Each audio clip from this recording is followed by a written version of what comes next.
পরম শ্রদ্ধেয় বৈষ্ণব মণ্ডলী, কৃষ্ণ ভক্ত গৌর ভক্ত, আপনাদের সকলের শ্রীপাদ পদ্মে অধমের কোটি কোটি ধন্যবাদ প্রণাম নিবেদন করছি।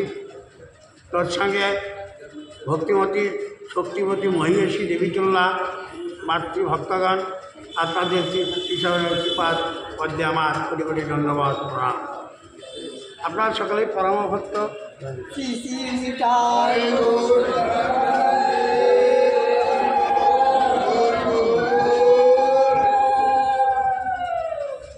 পরম ভক্তের সম্মুখে, বিজ্ঞ ব্যক্তির সম্মুখে বাদেহ ব্যক্তির ভাগবত কথা আলোচনা করা ঝিনুক দিয়ে সাগর সোঁচা। ঝিনুক দিয়ে যেরকম সাগর সোঁচে তার পরিমাপ পাওয়া যায় না, ঠিক তদ্রূপ আমি একজন ঝিনুক স্বরূপ। কী করে এই মহাসমুদ্র, ভাগবতের মহাসমুদ্র থেকে কী করে সঞ্চালন করবো সেই ক্ষমতা আমার নেই। তবে তবুও আপনাদের মুখং করতি বা চালন পঙ্গুলং হয়ে গেলেন যৎকৃপাতমং বন্দে পরমানন্দ মাধব। আপনাদের কৃপা, আপনাদের আশীর্বাদ, আপনাদের সকল প্রকারের আমার প্রতি প্রীতি থাকার জন্য হয়তো দু কথা কৃষ্ণ কথা আলোচনা হতে পারে। তো বিশেষ কথা, আমরা প্রত্যেক দিন নিমাই চরিত, এটাকে বলে নিমাই চরিত, অর্থাৎ নিমাই বাল্যকাল জন্ম হইতে বাল্যকালের এর থেকে আমরা নিমাই চরিত্র আলোচনা করে চলছি। এই নিমাই চরিত্রের প্রথম কথা হলো হরির নাম হরিনামৈব কেবলম কলৌ নাস্তব্য গতিরঞ্জন। হরির নাম কৃষ্ণ চৈতন্য মহাপ্রভু কি ন্যায়? হরিনামৈব কেবলম কলৌ নাস্তব্য গতিরঞ্জন। যে হরির নাম গ্রহণ করো, হরিনাম করো, হরিনাম গ্রহণ করো, হরিনাম নাম, আর হরির নাম ছাড়া জগতে গতি নাই। এটা ইংরাজিতে বলে স্পেসিফিক কমেন্ট। এটা চৈতন্য মহাপ্রভু জীবের জন্যে একটা চিরসত্য আদেশ দিয়ে গেছে যে কলির জীব হরির নাম নিলেই তারা সংসার সমুদ্র হইতে বা অবপাল হইতে তারা পাড়িয়ে দিতে পারবে। এটাই তিনি দিয়েছেন। তার মধ্যে একটা কথা কি, মহাপ্রভু আরও একটি গোষ্ঠী দিলেন, সংসার পার হইয়া ভক্তির সাগরে যে পার হইতে চাও সে ভজ নিতাই ছাড়ে। এ কথা কেন বললেন? তিনি নিজে সব অবতরী, তিনি নিজে দ্বীপের পাড়ে কান্ডারি হিসাবে এবং তরী হিসাবে, নৌকা হিসাবে রয়েছে। যার নৌকায় দ্বীপ উঠলেই তরিয়ে যাবে, সে আবার বললেন কি, সংসারের পার হইয়া ভক্তিরা সাগরে যে ডুইবে সে ভজুক নিতাইটা দেবে। অর্থাৎ নিতাই ভজলেই গৌর পাবে। হ্যাঁ, নিতাই ভজলে গৌর পাবে, আর নিতাই না ভজলে গৌরকে পাবে না, গৌরের কৃপা পাবে না।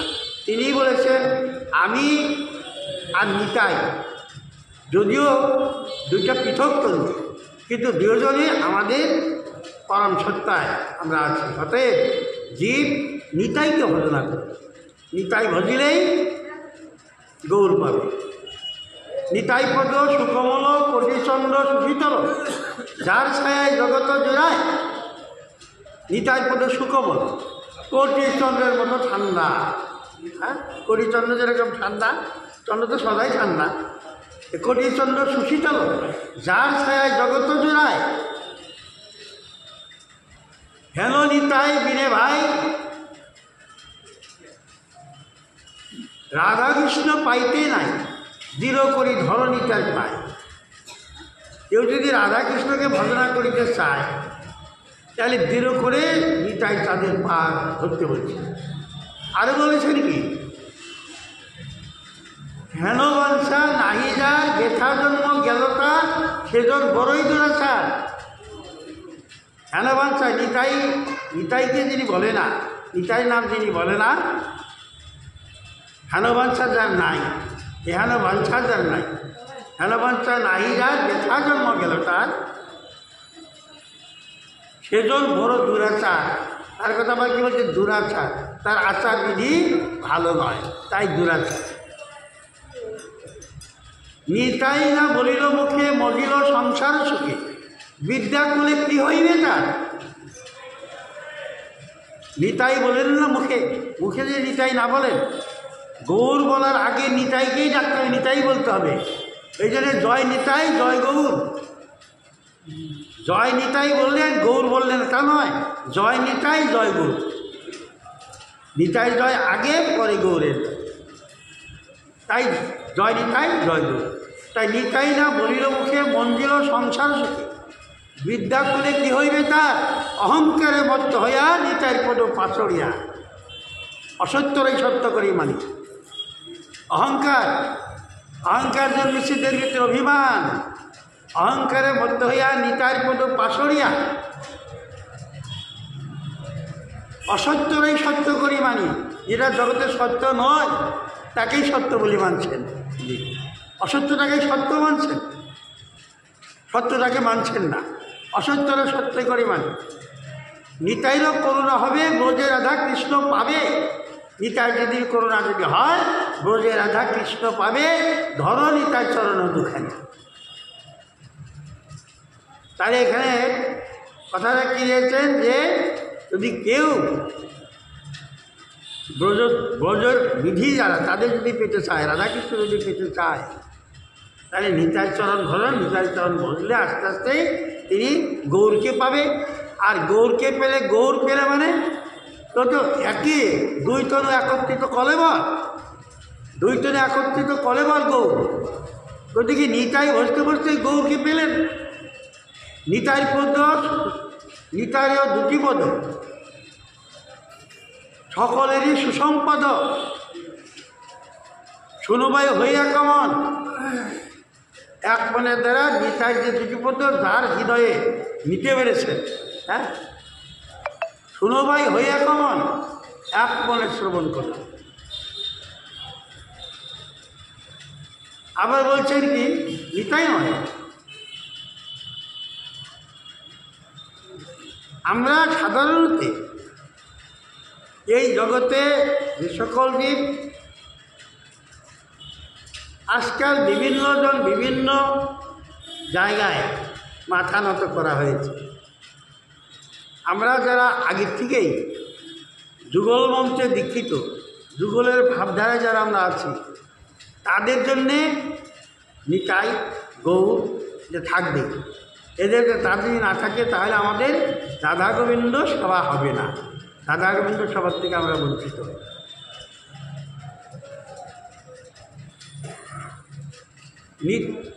যার বলছে নিতাই পদ, নিতাই গৌর পদ, গৌরাঙ্গের দুটি পদ যারও ধন সম্পদ। নিতাই গৌরাঙ্গের দুটি পদ যার ধন সম্পদ, সে তোর ভকতি রসসার, সেই সে ভক্তিটা জানে কি ভক্তি। যিনি গৌরাঙ্গের দুটি পদ কী করেছেন, গৌরাঙ্গের দুটি পদ যিনি সংগ্রহ করতে পারছেন, হৃদয়ে তার স্থান দিতে পেরেছেন, তিনিই জানে ভকতি রসসার।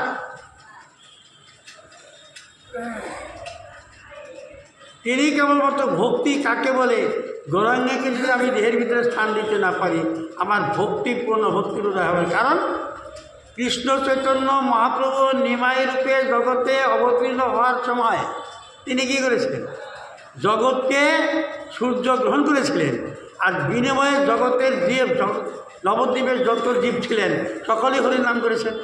তাহলে কী আসলে হরির নাম, হরিনাম জীবার জন্যই তিনি আসছেন। আর সেই নিতাইকে যদি আমরা, আর সেই গৌরকে যদি আমরা সম্বল করতে না পারি, সম্বল করতে যদি না পারি, তাহলে আমাদের রাধা গোবিন্দ ভজন করা বাহুল্য, অর্থাৎ রাধা গোবিন্দ ভজন হবে না।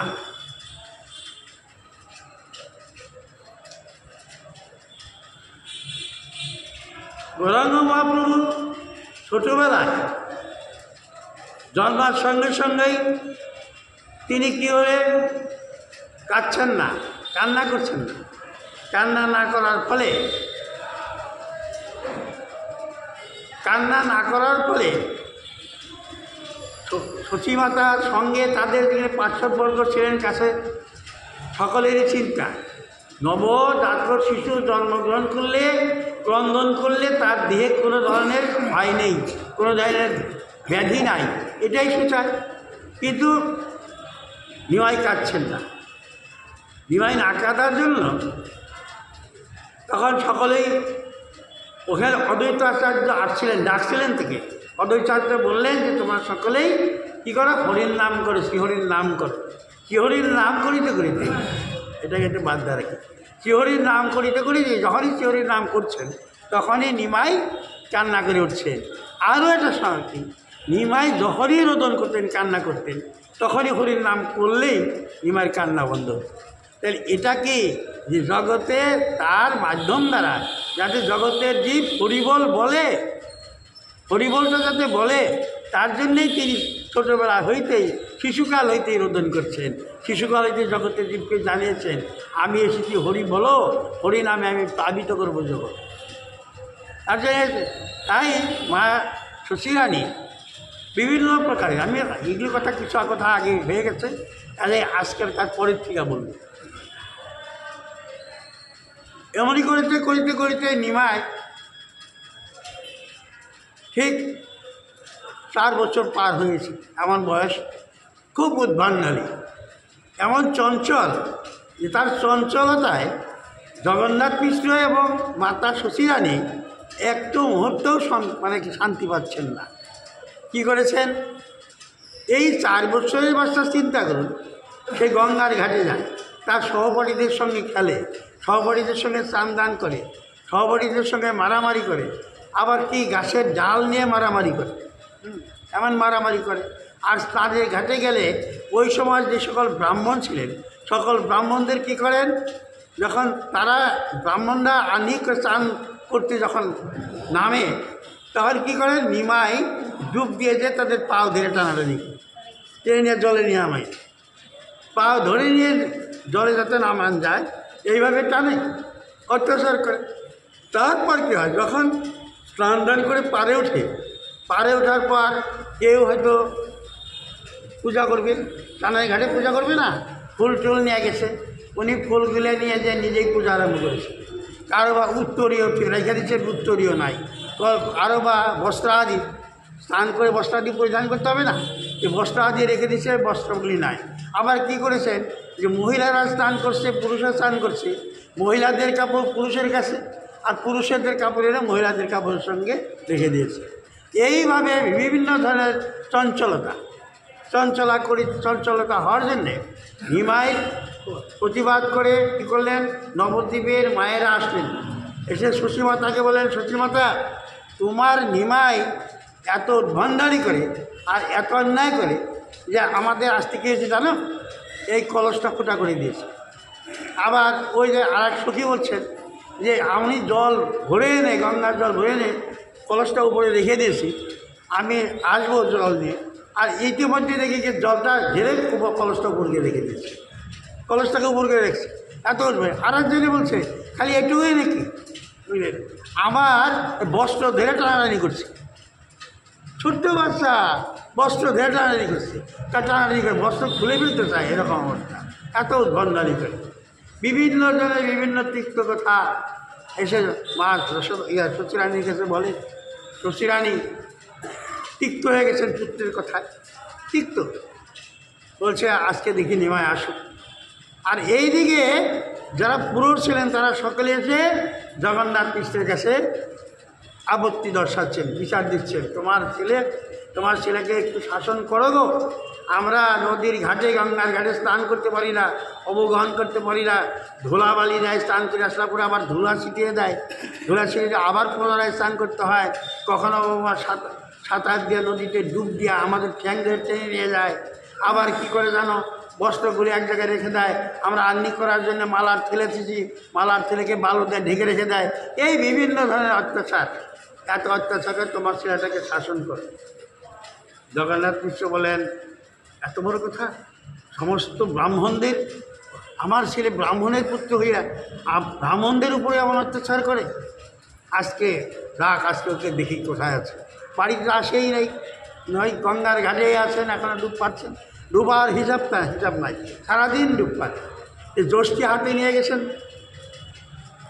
জগন্নাথ মিশ্র। যষ্টি আর যষ্টি মানে একটা লাঠি, ছড়ি হাতে নিয়ে যাচ্ছে। যাওয়ার পথে তার যে সখাগণ ছিলেন, সখাগণ বলছে, নিমাই কী করছিস? ওই দেখ তোর বাবা একটা যে ছটি হাতে, মা আজকে ঠিক করবো তোকে, চঞ্চলা পানা করিস না, আজকে মারবে। এভাবে বলছি, এক কাজ কর, তোর এক কাজ কর, আমি স্নানে আসিনি বলে বাবা আসলে আমি লুকিয়ে পড়ি, আর বাবা আসলে তো বলে দিবে কি, নিমাই তো আজকে স্নানে আসে না, নিমাই তো স্নানে আসে না, এই কথা বলে দিবি কিন্তু। এই কথা যখন বলে দিবি তখন নিমাই, ইতিমধ্যেই নিমাই অন্য পথ দিয়ে কাছারের দ্রব দিয়ে যে অন্য জায়গায় যে উঠে বাড়ির দিকে আসতেছে, আসা পথ ধরছে। আর এদিকে যখন জগন্নাথ মিশ্র গেছেন, যা দেখলেন, জিজ্ঞেস করলেন, না নিমাই আসতে চান করতেই আসে না, চান করতে আসেনি তো। চান করতে যখন আসে না, একটু জগন্নাথ মিশ্র ছুটি হাতে নিয়ে আবার ঘুরে আসছে। ঘুরে যে রাজপথে যখন প্রায় বাড়ি গেছে, দেখেন নিমাই আসছে, বল কীরকম ধুলায় ধূসরিত, বুঝলেন, স্নানের কোনো দাগ নাই শরীরে, মাথার চুলগুলি শুষ্ক, বুঝলেন, হ্যাঁ, জায়গায় জায়গায় তার মানে ধুলা লাগিয়ে আছে, কাদা লাগিয়ে আছে। আমার ক্যাতকলায় কি ওই যে পুঁথি একটা নিয়ে যায়, ওই পুঁথিটা তার ক্যাতকলায় আসে, বুঝলেন। তে নিমাই বাবাকে অগ্রসর হয়ে গেছে। ইতিমধ্যে মায়ের হাতে, বাপের হাতে যখন যষ্টি দেখলেন, তখন সতীমাতা চিন্তা করলেন, আজকে তো নিমাইকে ব্যথাঘাত করবে, তাহলে একে কী করে বাঁচানো যায়। তাই যখন কাছাকাছি নিমাই বাড়িকে যাচ্ছে, এমন সময় মা শশীরানী অগ্রসরে আসছেন। জগন্নাথ মিশ্রের সঙ্গে দেখা, শশীরানী সেখানে এসে হাজির। জগন্নাথ মিশ্র বলছে, দাঁড়াও ওখানে, তুই আজকে নদীর ঘাটে কোন কোন ব্রাহ্মণের কাপড় টানছিস, কোন কোন ব্রাহ্মণকে জলা টেনে নিয়েছিস, কোন কোন ব্রাহ্মণের উত্তরী নিয়ে গেছিস, কোন কোন ব্রাহ্মণের মালার থেকে ভালো তেল ঢাকছিস, কোন কোন ব্রাহ্মণের ফুল পুষ্পাদি সেগুলি নৈবেদ্য পর্যন্ত নিয়ে গেছিস, আবার কোনো কারো নৈবেদ্য তুই খেয়ে ফেলছিস, বল কার করছিস। নিমাই হাসি মুখে বলছে, বাবা কী বলছো, আমি এমন অন্যায় করতে পারি? হ্যাঁ, এমন অন্যায় তো আমি করি নাই, আমি আজকে নদীর ঘাটেই যাই নাই, তোমাকে কে বিচার দিল? তার মানে আমি কিছু করি না, অন্য কিছু করে, আর সেই বিচার এসে আমার ঘাড়ে চাপায়। অর্থাৎ অন্য অন্যায় করে, আর সেই অন্যায়টা বলে নিমাই করেছে, তাই সকলে অন্যায় করেছে। তাহলে বাবা কথা রইল, আজকের থেকে কিন্তু আমার যখন এমনিই দোষ, তাহলে আজকের থেকে কিন্তু আমিও অন্যায় করব, আমিও অন্যায় করব। জগন্নাথ মিশ্র দিকে সত্যই তো স্নান করে নদী ঘাটে তার কোনো চিহ্ন নাই, সারা শরীর শুকনো, ধুলায় ধূসরিত হয়ে আছেন। স্কুল থেকে আসেন, পুস্তক আছেন কাতকলায়, স্কুলের থেকে বাড়ির দিকে করছে, পাঠশালা থেকে। তাহলে কি এরা কী করলো, কী বললো, এরা মিথ্যা কথা বললো। তখন বলে, দেখো বাবা নিমাই, তোমার বিরুদ্ধে যখন এত করেই মানুষে তোমার বিরুদ্ধে খাচ্ছে, অতএব তুমি আর দুষ্টামি করো না, কথা দাও তুমি কোনো দুষ্টামি করবে না তো। ওই যে বলছে যে আজকে তো তাহলে আমার দুষ্টামি যখন হয়, তবে আমি দুষ্টমিই করব, তাই বলছে না দুষ্টমি করবে না তো। বলছে না, তুমি যখন বলছো করবে না তো করবো না। এমন সময় মা আসলে, মা এসে ছোট্ট বাচ্চা নিমাইকে কোলে নিয়ে বাড়ির দিকে চলে গেলেন। হ্যাঁ, চলে গেলেন। তখন বাড়ি যাওয়ার পর জগন্নাথ মিশ্রকে বললেন, তুমি এমন কর্ম করো, তুমি একজনে কী একটা বললো, আর তুমি যষ্টি হাতে নিয়ে এই ছেলেটাকে মারতে গেলে, এই ছেলেটাকে মারতে, সেটা যদি ভয় পেত, ভয় পেয়ে কিছু হলে কী হতো। তাই শাসন টাসন করলেন একটু, শাসন করার পর নিমাইকে সুন্দরভাবে আদর করছে, আদর করে সেবা দেওয়া করার পর। কিন্তু একটা কথা, নিমাই যে ছোটো ছোটো করে কথা বলে, তার কথা এত মাদকতা, তার কথার ভিতরে এত রস, তার কথার ভিতরে এত মানে সুস্বাদু পূর্ণ কথাগুলি, এত মিষ্টি, সেই মিষ্টি কথা শোনার জন্য পাড়া প্রতিবেশীরাও তারা বলে নিমাইয়ের মুখে দুটা কথাও শুনি, আর মায় তো শোনার জন্য সর্বদাই ইচ্ছুক। এইবার ওই যে মায় নিয়ে আসলেন, কিছু সেবা দেওয়া করার পর আর নিমাই কিচ্ছু বলছে না, তার বিরুদ্ধে তার মনে দুঃখ, তার বিরুদ্ধে মানুষের বহু কথা লাগাইছেন, মনে দুঃখ, তাই কথা বলছে না, মায়ের সঙ্গেও কিছু বলছে না। মায়ের কাছে কিছু না বলার জন্য মায়ের চিন্তা করছে নিমাই কেন কথা বলছে না। নিমাই অদূরে দূরে আছেন, মা অগ্রসর হয়ে গেছেন, এগিয়ে গেছেন। মা যখন এগিয়ে যায় তখন নিমাই, মা যখন এগিয়ে যখন পিছনের দিকে তাকায় নিমাইকে দেখার জন্য, নিমাই ঘুরে ঘুরে দাঁড়িয়ে, মুখ দেখাবে না। মাকে মুখ দেখো, মা নিমাইয়ের মুখ, তার নিজের পুত্রের মুখটা দেখার জন্যে কত লালায়িত, কত আদরে আমার নিমাই, তার মুখটা দেখবো না। আর নিমাই ভাবছে মা তোমাকে আমি মুখ দেখাবো না, তাই ঘুরে যায়। মা বলছে নিমাই তুই আমার দিকে তাকাস না, তুই আমার দিকে আমার সঙ্গে কথা বলিস না, কিছু বলছিস না। নিমাই কথা বল, কিচ্ছু বলছে না, আর আমার দূরে সরে যায়।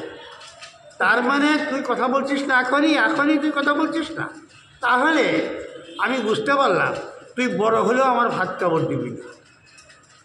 তার মানে কী যেন কিছু যদি কয়, বড় হলেও তুই আমার ভাত কাপড় দিবি না। নিমাই তবু কিছু বলছে না, তবু কিছু বললেন না। না বলাতে আবার মাতাজি সতীরানী আবার বলছে, তোর দাদা এত করে ডাকে আর তুই ডাকিস না। তুই যদি ভাত খাবার না দিস তাহলে তোর দাদাই দিবি ভাত খাবার, তুই যখন দিবিই না। এই বলে বলে বলে বলে মা কী করলেন, তুই কথা বলছিস না, রাত জষ্টি হাতে নিয়ে না যখন দৌড়িয়ে গেছে না, নিমাই গিয়ে দেখে কি ওই যে আহার করছিল, কিছু আহার দিচ্ছিল না, ওই আধরও আহার রয়ে গেছে, তার মানে কিছুটা উচ্ছিষ্ট রয়ে গেছে। এখন ওই উচ্ছিষ্ট প্রসাদ শরীরের মধ্যে মারছে।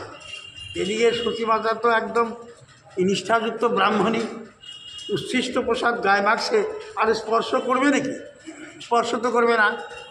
তাই এই ঘরের ভিতরে দৌড়ে গেছে, মানে দৌড়ে গেছে, স্পর্শ করবে, ছুঁতে যাবে। আর মা এবার ওর থেকে পালাবে, কী করে পালাবে, জষ্টি ফেলে দিয়ে ঘরের ভিতরে ঢুকে যে দরজা মেরে দিয়েছেন। ও তো আমার কাপড় চোপড় নষ্ট করে যে আবার আমাকে স্নান করতে হবে, অবগান করতে হবে, অসুবিধা। নিমা এইভাবে কতগুলি কোনো সময় মায়ের সঙ্গেও কি শিশুলীলা করে বেড়াচ্ছে, শিশুলীলা করছে। একদিন কী হলেন, মাকে বলছে মা এর মধ্যে কী হলো, এই যে এগুলো করে স্কুলে তো যায়, পড়াশোনা করে না, ভালো করে বসে না, পড়াশোনার মন নাই, কোনো কিছু নাই, তাই সকল ছেলেরাই বলে নাই নিমাই পড়াশোনা করে না, উদ্ভণ্ডালি করে বেড়ায়। তাই জগন্নাথ মিশ্র মনে করলেন যে তোকে আর স্কুলে দিতে হবে না, কাল হতেই তোর স্কুল যাওয়া বন্ধ। কেন বন্ধ? তুই যখন পড়বি না আর পড়াশোনা করে কী হবে, তোর পড়াশোনা বন্ধ, কালকের থেকে আর তুই স্কুলে যাবি না। না যাওয়ার জন্য নিমাই কী করে আর স্কুলে যায় না। আরও কী করে, আগে তো বিকালবেলা খেলতো, এই সকালবেলা একটু খেলতো, স্কুলের টাইম স্কুল দিত। এখন সারাদিন আর নিমাইকে খুঁজে পায় না, সারাদিনই পাড়ায় থাকে, সারাদিনই নদীর পাড়ে থাকে, সারাদিনই বিভিন্ন জায়গায় খেলাধুলা করে, মায় খোঁজাখুঁজি করে, ডাকাডাকি করে, তবু আর তার সাড়া নেই, কোনো সাড়া নেই। তাই নিমাই এমনভাবেই করছে। এই দিন কী করছেন নিমাই, বাস মনের দুঃখে, মানে স্কুলে তো যাইতে যায় না, তাই বজ্রহারি বোঝেন তো, আরে উচ্ছিষ্ট হাড়ি, ভাঙা হাড়ি পাতি যেখানে ফেলে যায়, এই হাড়ি পাতিলের উপরে যা বসে আছে। মা দেখছেন হাড়ি সর্বনাশ, এই নিমাই তুই কী করছিস, বজ্রহারি উচ্ছিষ্ট হাড়ির উপরে বসে আছিস, চি তুই ব্রাহ্মণের সন্তান, হ্যাঁ তোকে এখন তুই উচ্ছিষ্ট হয়ে গেছিস, তোর এখন অপবিত্র হয়ে গেলে দেহটা। নিমাই বলছে অমা, যার স্পর্শে জগৎ পবিত্র হয়, আমার যার স্পর্শে এই জগৎটাই পবিত্র হয়, তার আবার অপবিত্রতা আসেনি। এখানে কী কথা বললেন দেখছেন, এত ছোট্ট নিমাই মাকে কি বলছেন, যার দ্বারা জগৎ পবিত্র হয়, যাকে স্পর্শ করলে তার আবার অপবিত্রতা আসেনি। মাকে তাই মানে ওই দুষ্ট ছেলে, তোর কথাবার্তা অনেক বেশি, ছোটো মুখে বড় বড় কথা, আয় ছেড়ে আয়, তাড়াতাড়ি নেমে আয়। তাই নেমে আসবো কি, আমার তো জ্ঞানগম্যই নাই, তোমার কথা কী শুনবো। বলে কেন, তাহলে স্কুলে যেতে দাও না, পড়াশোনা না করলে জ্ঞানগম্য হবে কী করে? ওদিকে উচ্ছিষ্ট কী, পবিত্র কী, অপবিত্র কী আমি কী বুঝি? অপবিত্র কোনটা, পবিত্র কোনটা আমি কী বুঝি? লেখাপড়াই করতে দিলে না, স্কুলেই যেতে দিলে না, এইভাবে আমি আর কি জানবো, কী জ্ঞান হবে আমার? এই জন্য তোমার কোনো জ্ঞান নেই। তখন বলছে আয় তুই নেমায়, নিমাই তোকে স্কুলে যাওয়ার ব্যবস্থা আমি করবো, তুই তো তবু নিমাই। তখন নিমাই বহু অনুরোধ করার পরে বলে তোকে আমি স্কুলে পাঠাবো, তুই শিক্ষা দীক্ষা লাভ করবি। নিমাই আসলেন, আসার পরে তোকে স্নান করতে হবে। এখন মা যা বলে তার ছোট্ট নিমাই, তাকে উচ্ছিষ্ট হয়ে গেছে দেহটা, বজ্র হারিয়ে বলেছিলেন, অপবিত্র দেহটিকে স্নান করতে হবে, অবগাহন করালেন। অবগাহন করে তাকে বেশ সুন্দরভাবে বাবা পরিপাটি করে সাজালেন। সাজিয়ে দেওয়ার পর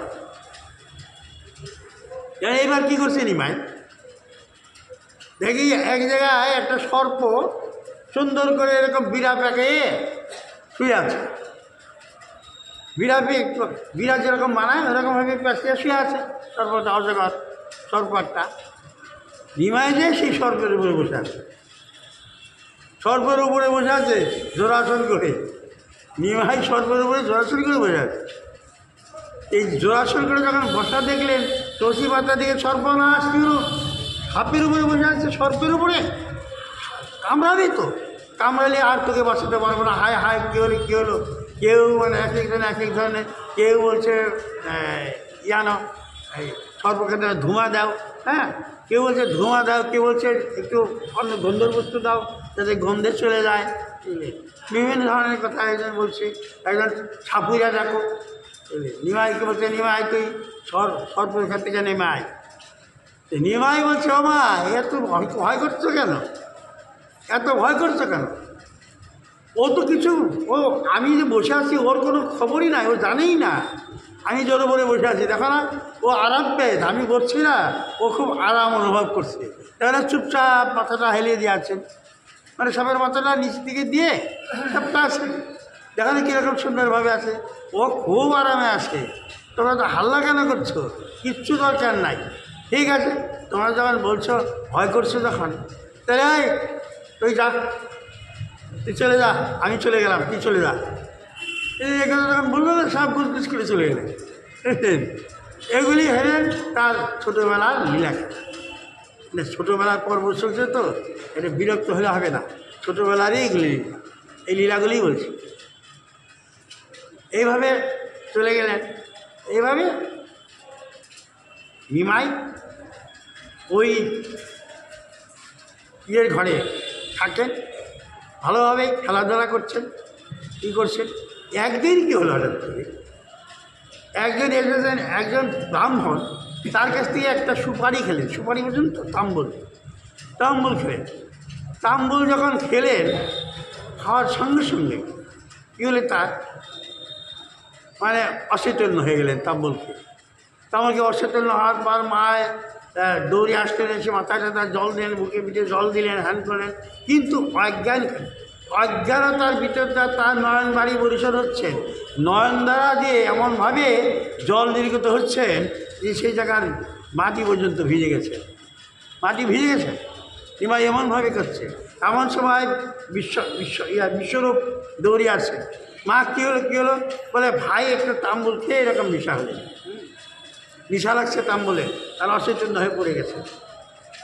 তখন বিশ্বরূপ বলছে, ভাই তুই এমনভাবে অচেতন হয়ে পড়ে আছিস।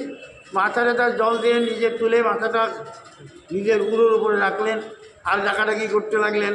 কিছুক্ষণ পর চৈতন্য জাগলেন, নিমাই চৈতন্য সত্তা জাগলেন। নিমাই কী বলছে, ও মা, নিমাই এমন একটি জ্যোতিভাব, এই যে তাম্বুল খেয়েছে তার শরীরে যেমন জ্যোতি বেরোচ্ছে, আলো বেরোচ্ছে, এমন দেখছেন। আর সেই যে আগে যে নিমাই ছিলেন, এখন সেই নিমাই আবেশের ভাবে হচ্ছে, বাহ্যভাব নেই তার। আগে নিমাই যেটা ভাবছিলেন সে ভাবে নাই, এখন নিমাই একটা আলাদা ভাব। এবার নিমাই বলছে মাকে, যাও আমি এখন চলে যাচ্ছি, তোমার পুত্রকে তুমি ভালো করে একটু শুশ্রূষা করো, তোমার পুত্রকে একটু ভালো করে শুশ্রূষা করো, আমি চলে যাচ্ছি, আবার আসবো। এইটা যখন বললেন, নিমাইয়ের মা এই কথা শ্রবণ করার পর এটা কী বলেন, যখনই এই কথা বললেন, ওর সঙ্গে সঙ্গে নিমাই তাল খেয়ে পড়ে গেলেন, আবার পুনরায় অজ্ঞান হয়ে গেলেন। কিন্তু যখন অজ্ঞান হইলেন, তখন আর তার ভিতরে আর জ্যোতি নাই, সেই জ্যোতি নাই, সেই রকম ভাবও নাই, সেই আবেশের ভাব নেই। এখন সদ্য আগের যে নিমাই, এই প্রকৃতস্থ নিমাই হয়ে গেলেন। মায়ের জগন্নাথ মিশ্রকে ডেকে বললেন, দেখো গো, নিমাই আজকে এরকম অচৈতন্য হয়েছিলেন, অচৈতন্যর সময় আমাকে ডাকলেন, ডেকে বললেন, তোমার নিমাই রইল, আমি এখন চলে যাচ্ছি, তুমি নিমাইকে যত্ন করে একটু অচৈতন্য হবে, তুমি এই নিমাইকে যত্ন করে ঠিক হয়ে যাবে। এই যে এই কথা বলবে, এটা কি? এই কথাটার অর্থ কি? এই কথাটার মানে জগন্নাথ মিশ্র তখন ভাবলেন যে আমি আমারটা বলছি, এই কথাটা আমি আর আমার বিজ্ঞ যারা আছে, নীলাম্বর চক্রবর্তী আছেন, জগদীশ আচার্য আছেন, এদের আমি জিজ্ঞাসা করবো ভালো করে। তো আমার একটা ধারণা যে একমাত্র শ্রীহরি অর্থাৎ কৃষ্ণ, স্বয়ং কৃষ্ণ এর উপরে আবেশ করে, এর উপরে আবেশ আসে। এই আবেশ আসার জন্যে এই কথা, তার আমি চলে গেলাম, আবার আসবো। কারণ জগন্নাথ মিশ্র বিজ্ঞ লোক, তিনি শাস্ত্রজ্ঞ পণ্ডিত। হ্যাঁ, পণ্ডিত একজন, সে ভূত পেট মানতে পারে না, আর ভূত পেট অতটা মানে না, ভূত পেট বিশ্বাস করে না। এটা কথা কিন্তু ঠিক, ভূত আপনি বেশি বিশ্বাস করবেন, ভূত আপনার ঘাড়েই উঠবে। আর যারা ভূত মানে না তাদের ভূতে ধরবে না, ভূত যারা মানে না তাদের কাছে ভূত আসবে না, ভূতকে যারা বেশি মানে ভূত তাদের কাছেই আসে। এইবার জগন্নাথ আচার্য অর্থাৎ জগন্নাথ মিশ্র সকলকেই উনি এই কথা বলার পর আরও বিজ্ঞ লোকের কাছে জিজ্ঞাসা করলেন। তারা বলে, হ্যাঁ, এটা তোমার পুত্রটার যে চেহারা আর যে রূপ, তার যা অঙ্গি তার যে চলন পূরণ, তাতে তার ভিতরে যে ভগবত তার ভাব একটা তার ভিতরে আছে, এটা সত্য, এটা আমাদের বিশ্বাস। ও যে ভগবত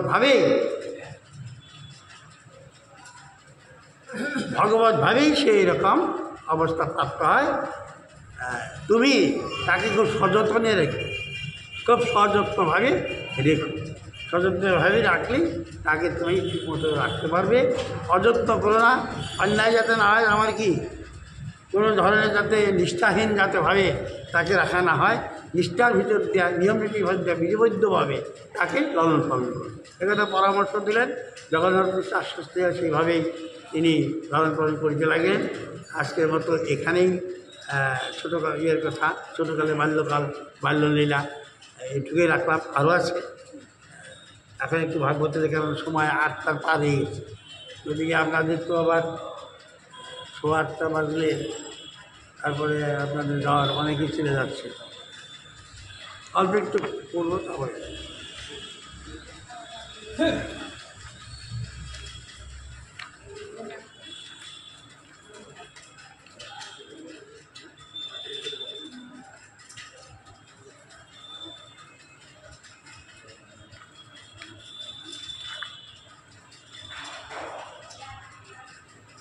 ওই গেল শিল্ল তো দিয়ে আসছিলাম কাল।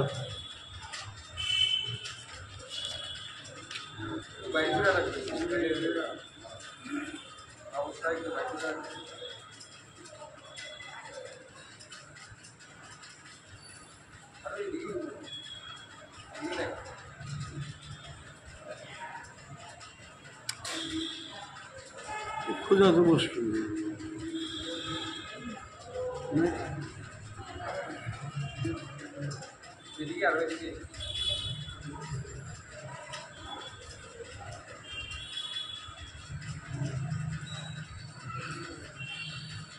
শ্লোক নম্বর 101।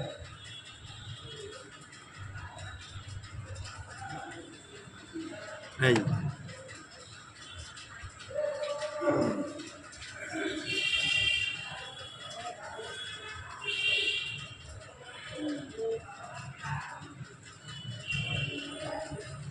শ্রী লজ্জা দয়া কীর্তি ধৈর্য বৈশারদীমতী এসব কৃষ্ণে প্রতিষ্ঠিত সুশীল মৃদুবদান্য কৃষ্ণ সমনাহি অন্য কৃষ্ণ করে জগতের হিত। কী হচ্ছে? শ্রী লজ্জা, শ্রী মানে সুন্দর, লজ্জা দয়া, লজ্জাও আছে, দয়া কীর্তি, বিভিন্ন কীর্তি মানে এগুলি লীলা খেলা, তাকে বলা হয় কীর্তি, এই প্রতিষ্ঠিত দ্বারা। ধৈর্য বৈশারদীমতী, আর কি আছে? তার ধৈর্য আছে, কে যেটা কী আছে, সৌন্দর্যতা আছে, লজ্জা আছে, দয়াবান এবং কীর্তিবান, ধৈর্য আর বৈশারদী মতি অর্থাৎ শীতবজ্ঞ মতি, এসব কৃষ্ণের প্রতিষ্ঠিত। এগুলি সব কৃষ্ণের ভিতরে আছে। তাই কী কী বস্তু আছে? সৌন্দর্যতা কৃষ্ণের, স্ত্রী মানে সুন্দর, তারপরে কী আছে? তার ভিতরে লজ্জাও আছে, দয়া আছে, কীর্তি মানে বিভিন্ন কর্ম দ্বারা, বিভিন্ন লীলার দ্বারা কীর্তি করে, এবং তার ধৈর্য আছে, বৈশারদী মতি, এসবও কৃষ্ণ প্রতিষ্ঠিত। সুশীল মৃদু বদান্য কৃষ্ণ সমনায়ন। আর কি সুশীল মৃদু বদান্য মানে একদম ছোট ছোট করে, খুব অম্লান মধ্যে সুশীলভাবে কথা বলা, কোনো উচ্চস্বরে কথা না বলা, মৃদু ভাব যাকে, তাই সুশীল একদম সুস্থিরভাবে, মৃদু আস্তে আস্তে, বদান্য নম্রভাবে, কৃষ্ণ সম নাহি অন্য, কৃষ্ণের মতো তার অন্য কেউ নাই। এই স্বভাব তার। কৃষ্ণ করে জগতের হিত, আর সেই কৃষ্ণ জগতের হিত, জগতের কল্যাণ সাধন করে। কৃষ্ণ দেখি নানা জন কৈল নিবিষ নিন্দন, ব্রজবিধি নিন্দে গোপীগান। কৃষ্ণ দেখি নানা জন, কৃষ্ণকে যখন বিভিন্ন জন যারা কৃষ্ণ বিরোধী ছিলেন তারা দর্শন যখন করলেন, কৃষ্ণ দেখি নানা জন কৈল নিমিষ নিন্দন, অনেক প্রকারের নিন্দাও তারা করছে। আর সঙ্গে কী করছেন? ব্রজে বিধি নিন্দে গোপীগণ। আর ব্রজে যারা গোপী আসলেন সেই গোপীদের কি বিধিবদ্ধভাবে, যারা বিধি মানে, যারা বিধিপূর্বক মানে, যারা অর্থাৎ বেদাচারী, তারাও নিন্দা করলে। কাদের? গোপীদের। গোপীদের নিয়ে, কারণ গোপীরা ওই বিধিবদ্ধতা মানছেন না। বিধিবদ্ধ যেরকম স্বামীকে ঘরে রেখে পরকীয়া প্রেমের জন্যে কী করেছেন? কৃষ্ণের কাছে আসছে। আবার তাহলে এখানে বিধিগুণ চায় না স্বামী গিয়ে থাকা, কিন্তু সে বিধি তো তারা মানলেন না। তাই বলছে যে কৃষ্ণ দেখি নানা জন কৈল নিমিষ নিন্দন, কোনো নিন্দাও করেছে। ব্রজে বিধি নিন্দে গোপীগণ, আবার ব্রজে বিধি নিন্দে গোপীগণ। আর বিধি যারা বিধিবদ্ধ যারা চলেন তারাও গোপীদের নিন্দা করলেন। সেই সব শ্লোক পড়ি মহাপ্রভু অর্থ করি, সুখে মাধুর্য করে আস্বাদন। ও সনাতন, সেই সব শ্লোক পাঠ করে মহাপ্রভু কী করলেন? তার অর্থগুলি প্রকাশ করলেন। মহাপ্রভু তার অর্থগুলি প্রকাশ করলেন, করে সুখে মাধুর্য করে আস্বাদন। সেই মাধুর্য রসরা চৈতন্য মহাপ্রভু নিজে আস্বাদন করলেন, আর তার সনাতন গোস্বামীর কাছে নিবেদন করে তাকেও আস্বাদন করালেন। এটাই হলেন সেই সব শ্লোক পড়ি মহাপ্রভু অর্থ করি, সুখে মাধুর্য করে আস্বাদন।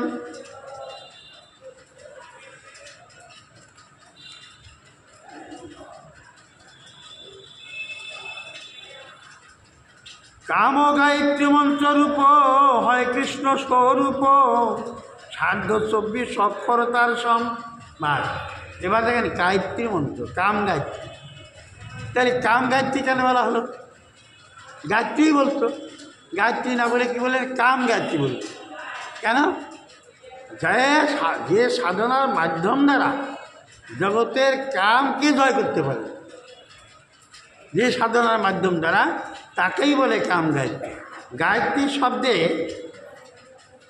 এখানে কাম গায়ত্রী মন্ত্ররূপ। এই কাম গায়ত্রীটার মন্ত্র হয় কৃষ্ণ স্বরূপ। সেই মন্ত্রটা কৃষ্ণের স্বরূপ, কৃষ্ণের ভাব দ্বারা সমস্ত কিছু তার ভিতরে, সার্ধ 24 অক্ষর তার সম। তাহলে সেই কাম গায়ত্রী মন্ত্রটা কি?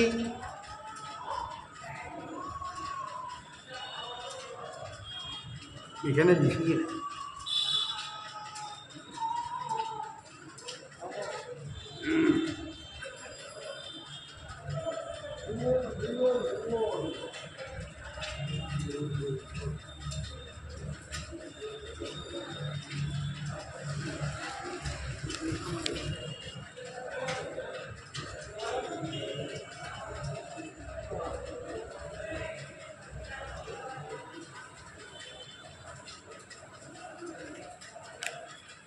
ঠিক আছে।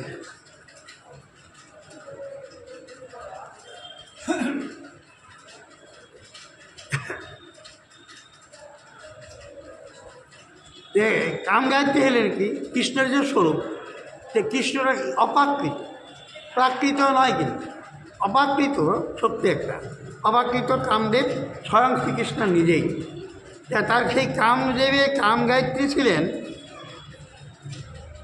কিং ক্লা হে বা বিঘ্ন হেপু হেপু হপুষ্পা বা রানায় ধীমহি তম ন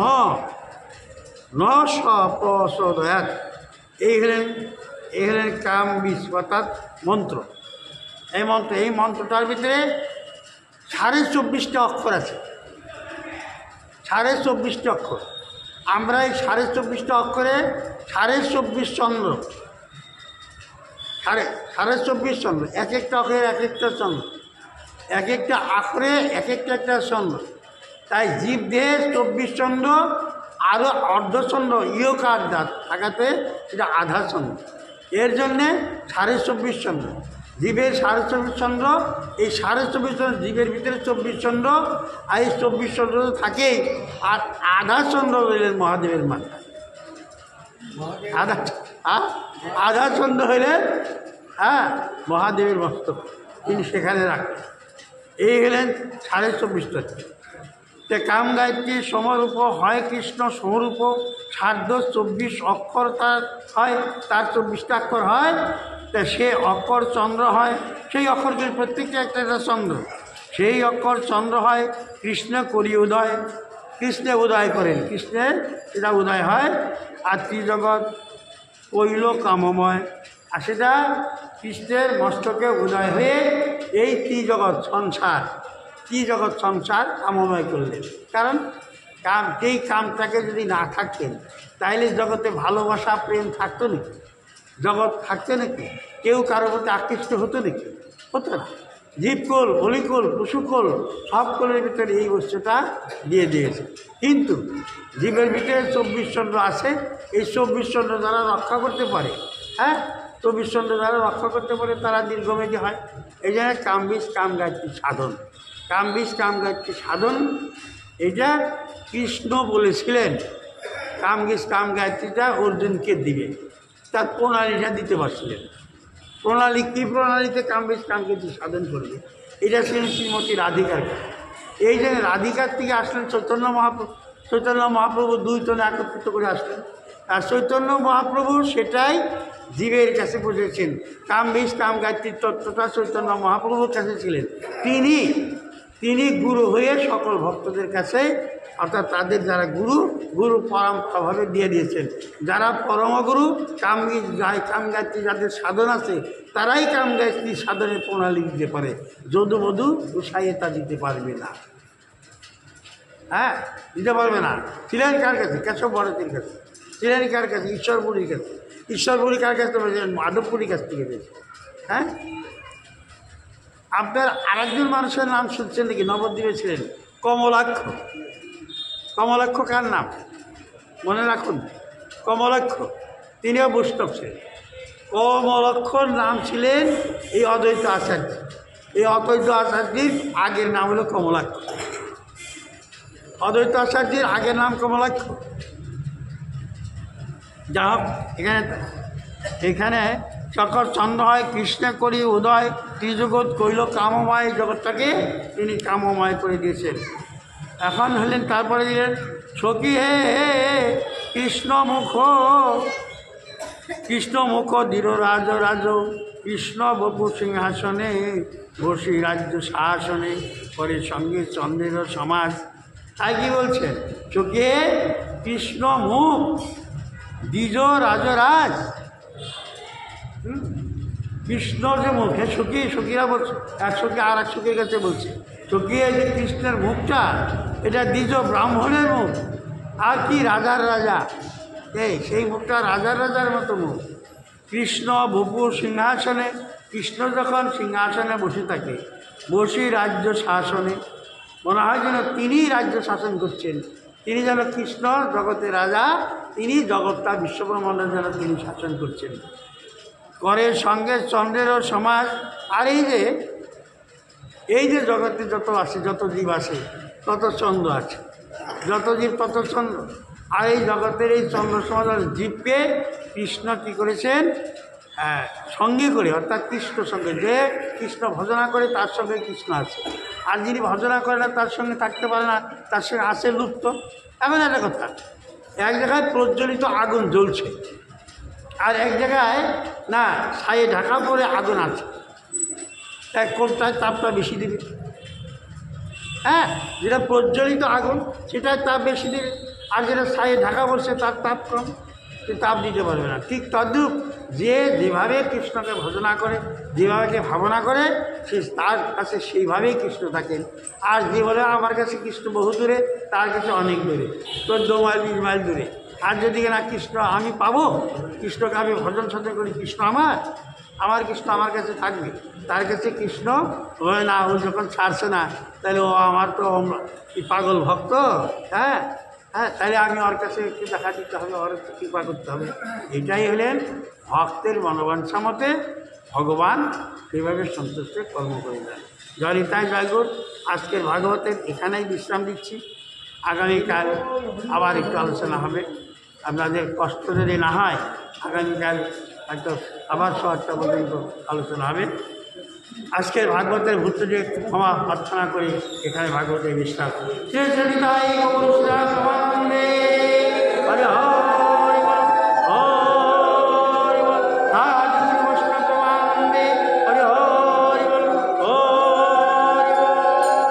अमर पुराण भागवत की, तुलसी देवी की, वृंदावन धाम की, वृंदावन चंद्र की, नवद्वीप धाम की, चैतन्य महाप्रभु की, नित्यानंद प्रभु की, अद्वैत महाप्रभु की, अद्वैत प्रभु की, महादास पंडित की, श्रीवास पंडित की, श्रुति मंडल की, भक्तवृंद की, जय जय गुरु ब्रह्मानंदे।